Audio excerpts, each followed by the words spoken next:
The morning broke unevenly over the Midwest fields, the kind of dawn that looked peaceful from a distance but felt heavy when you stood inside it. Ethan Walker knelt in the frost-darkened straw, his breath shallow, his gloves soaked through. The injured heifer lay on her side, ribs rising and falling in a rhythm that felt borrowed rather than owned. Each breath sounded like a question heaven had not yet answered. The old barn creaked behind him as the wind shifted, pressing against the wide, curved path that led from the pasture to the house. Ethan had walked that path for decades, making decisions with the same steady boots, believing consistency alone would protect what mattered. But this morning, clarity slipped like frost on winter boards. Discipline was no longer enough without direction. He pressed his palm against the animal's neck, whispering calm she could barely hear. Animals always sensed what men tried to hide.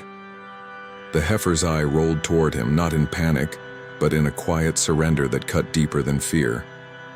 Ethan swallowed hard. Leadership, he had learned, wasn't about control.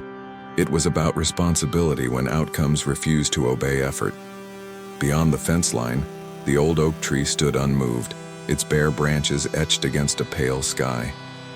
It had watched generations choose integrity over convenience, or fail to. Ethan had always believed stewardship meant showing up, doing the work, trusting that long-term vision would eventually reward faithfulness. But kneeling there, with cold biting through his knees and doubt pressing harder than the wind, he wondered if resilience could finally wear thin.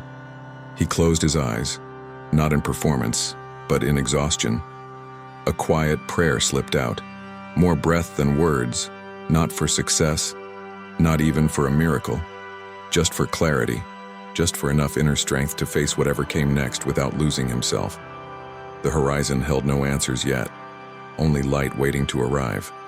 But it didn't start there. We must go back a little in time. Years earlier, before the frost learned Ethan Walker's name, mornings on the farm followed a dependable rhythm.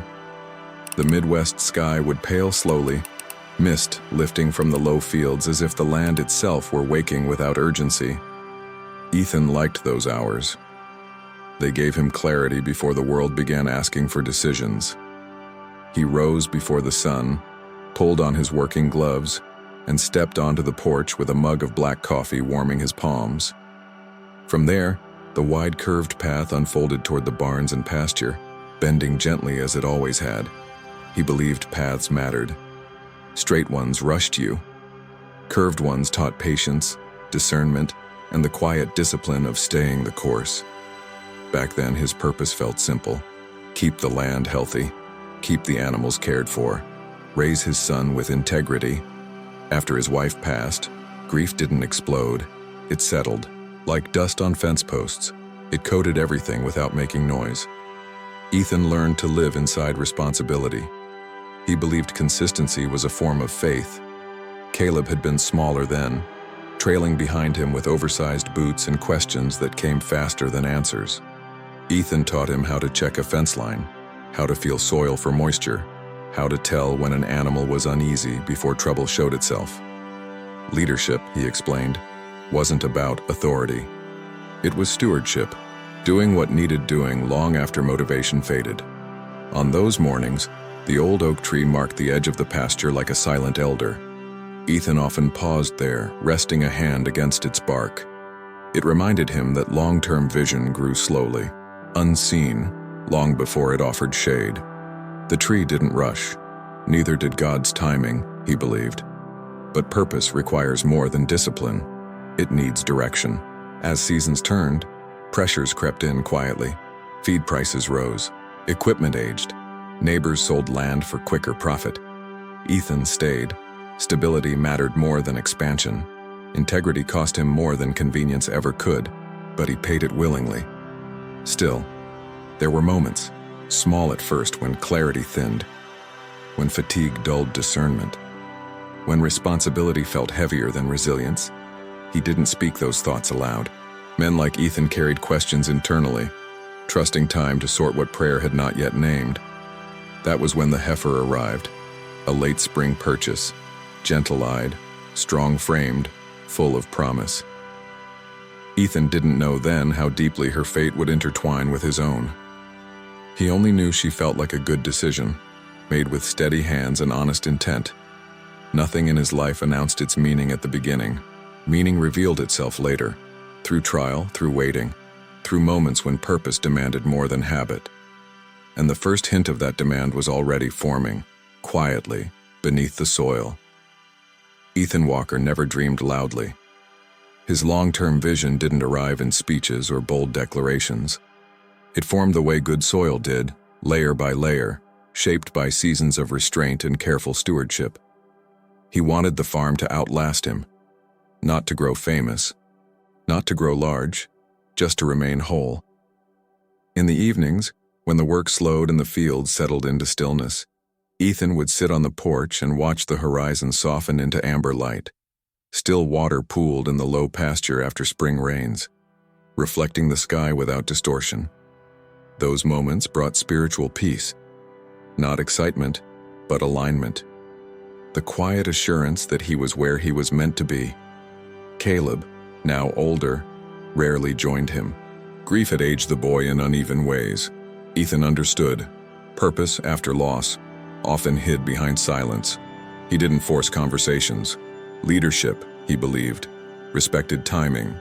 Some nights, after the house went dark, Ethan remained awake, not restless, reflective. He would bow his head, hands resting open on his knees, offering a quiet prayer that asked for discernment more than direction. He wasn't seeking change. He was seeking clarity, to know whether staying steady was still obedience or merely fear dressed as discipline. That was when insight came, not as words, but as conviction. This land was not an accident. His skills were not coincidence. Even the losses that carved him hollow had shaped his capacity for responsibility. Purpose, he realized, was not about escape. It was about faithful presence. He imagined Caleb one day choosing whether to stay or leave. Ethan wanted that choice to be free, not burdened by guilt or expectation. His role was to build stability strong enough to support either outcome. That was stewardship. That was love with boundaries. The oak tree stood firm through storms. The fence line held because someone repaired it before it broke completely. The animals thrived because someone noticed subtle changes before collapse arrived. These weren't small things. They were character-building acts, repeated without applause.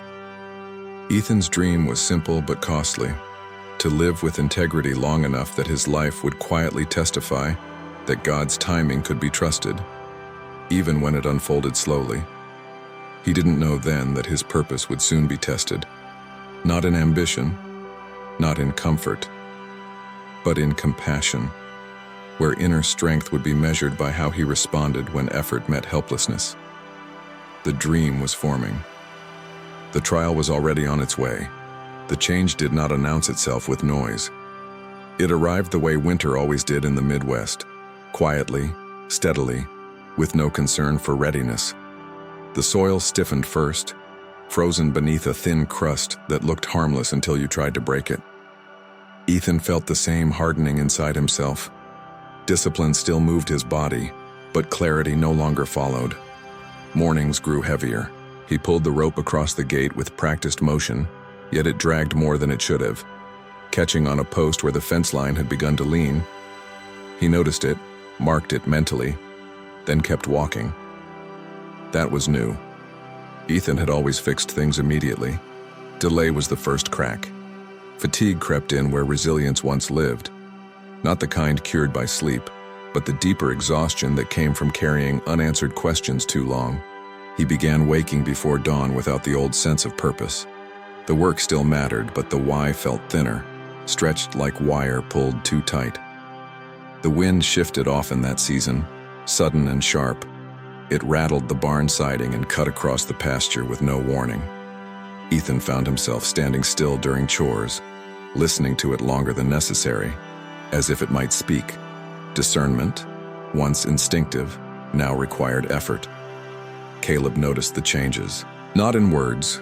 Teenage boys rarely spoke their observations, but in distance. He spent more time inside, less time following his father through the fields. Ethan didn't confront it. Leadership, he told himself, meant not forcing outcomes. Yet part of him wondered if he was confusing patience with avoidance. One afternoon, he found a section of fence collapsed near the low ground, wire slack, posts half-rotted. He stood there longer than he should have, gloves hanging at his side. The repair was simple, familiar, but something in him resisted starting. Integrity cost energy now. That realization unsettled him more than the damage itself. That night, sleep came in fragments. He dreamed of frozen soil that would not take seed, of paths that curved endlessly without revealing where they led. He woke before dawn, breath tight, clarity still out of reach. Discipline alone could not carry him through this season. Inner strength, he realized, was not something you stored, it was something you renewed, and he had been running on memory instead of presence. Outside, the wind settled. The farm waited, and somewhere in the quiet, a trial was preparing to move from within him to something he could no longer ignore. The injustice did not come wearing hostility. It arrived dressed as opportunity. His name was Mark Reynolds, a neighboring land investor who had begun circling the area with polished boots and confident smiles. Mark spoke the language of efficiency and growth, of strategic thinking and market timing. He praised Ethan's consistency while subtly questioning its sustainability. "Good men get left behind," he said once, leaning against a fence that had stood longer than either of them. "Vision has to move faster these days."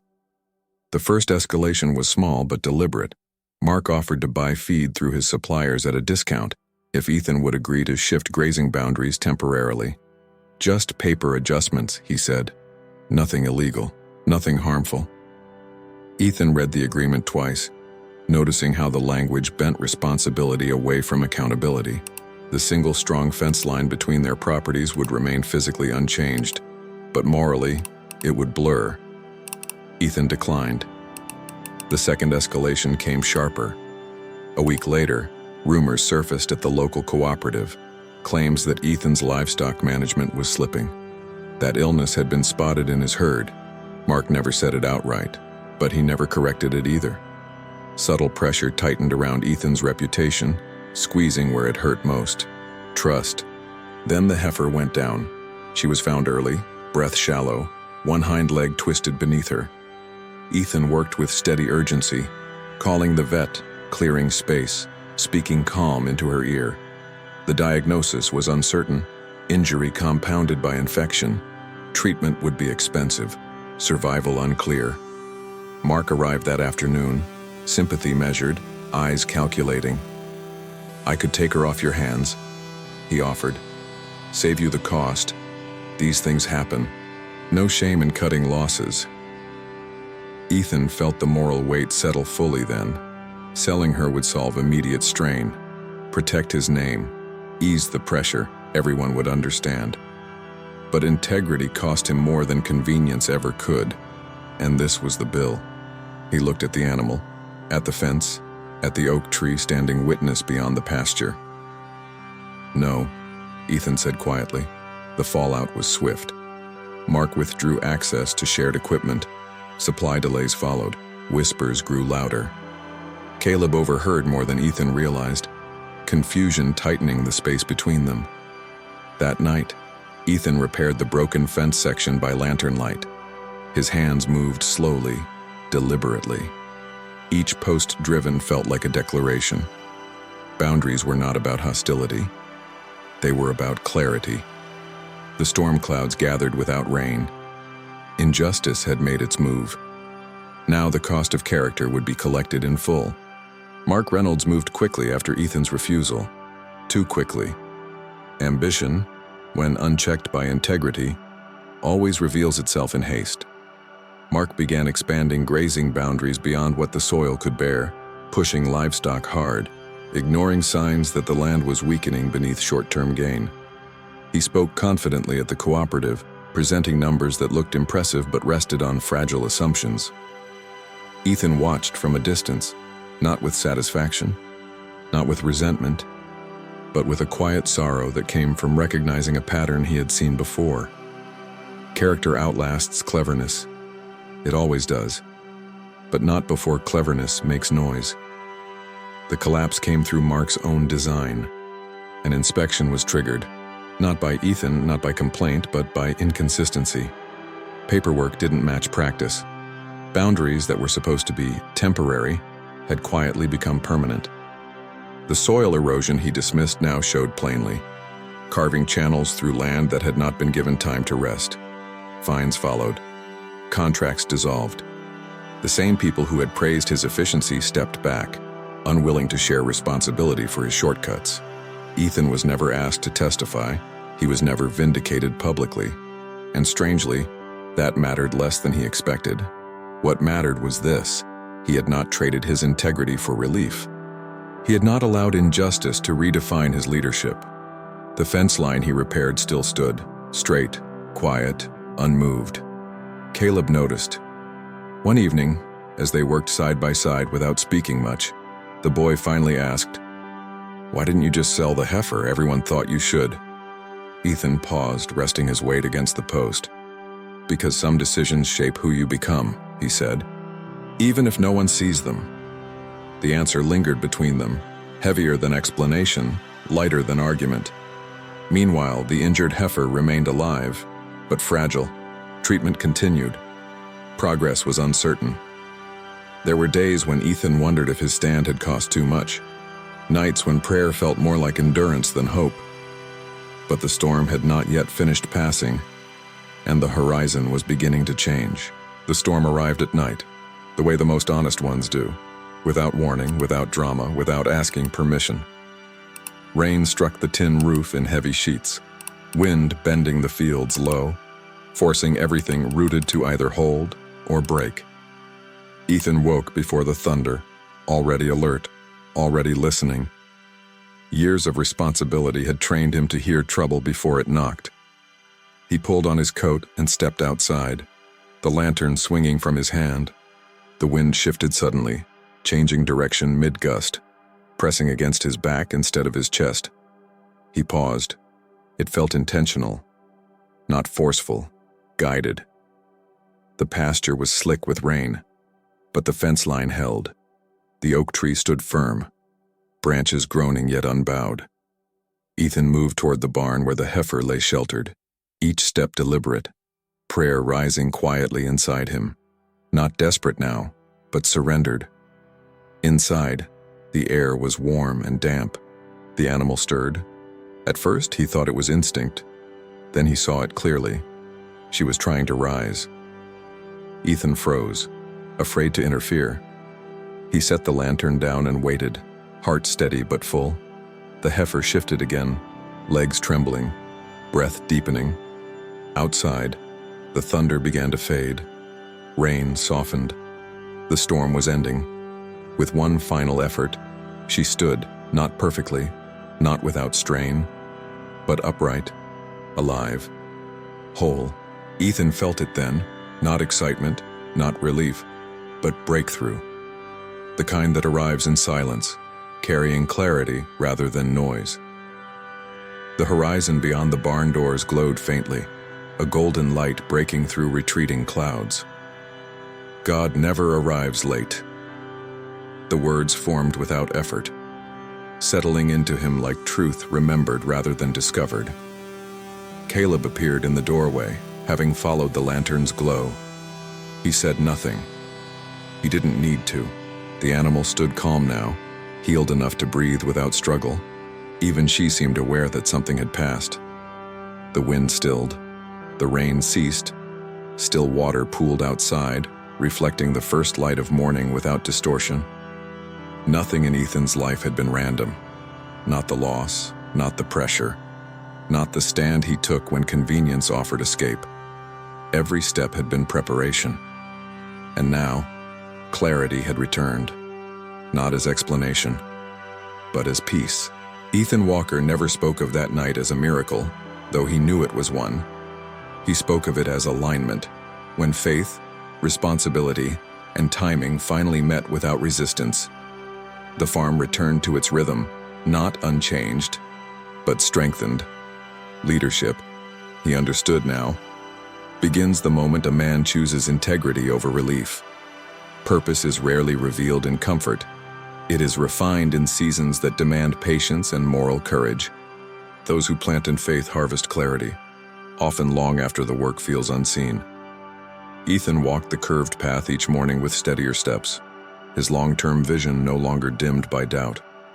Caleb followed more often now, asking fewer questions, learning more by observation than instruction. Often, God strengthens a man before he blesses him, and nothing in a faithful life is ever coincidence. Somewhere in your life right now, something feels delayed, not broken, just unanswered. You've been doing the work, showing up with discipline, holding the fence line when it would be easier to step over it, and still, clarity hasn't arrived yet. But hear this: seasons of waiting are never wasted. God often uses silence to build inner strength and pressure to shape leadership. What feels like a setback may actually be alignment forming beneath the surface. Nothing in Ethan's life was coincidence, and nothing in yours is either. Every closed door, every burden carried in quiet, every choice of integrity over convenience is preparing you for a moment you cannot yet see. If this story spoke to you, don't walk this path alone. Subscribe to the channel and stay here, because the next story waiting on your screen was written for the season you're entering now. Watch it carefully. Your next breakthrough may arrive sooner than you think.